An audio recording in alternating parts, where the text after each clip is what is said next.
ውሳኔ ላይ ፈቃድ አልጠይቅም። ለዛ ነው ቅድም አረብ ሀገር የሚሄዱ ሰዎች እነሱ ባይመርጡ ይመረጥላቸዋል ያልኩኝ። የመምረጥ ግን መብት አላቸው።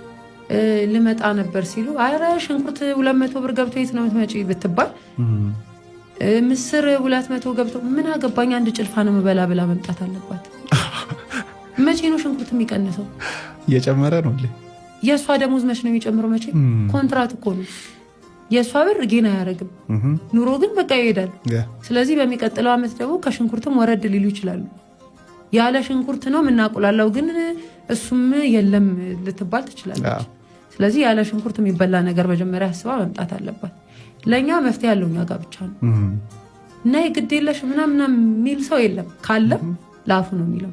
እዛ ሰው ላይ ዲፔንድ ሆና ብትመጣ አሁን ነይ ብላኛለች ታግዘኛለች ምናምን ብላ ብትመጣ እንኳን ኔትወርክ ውስጥ አታስገባት። ይልቁንም እሷ ሳትሄድ ያሳካችውን ነገር ነው የምታሳያት። ይሄ ነው ፈታኙ ደግሞ። ስለዚህ ኔትወርኩ የለም።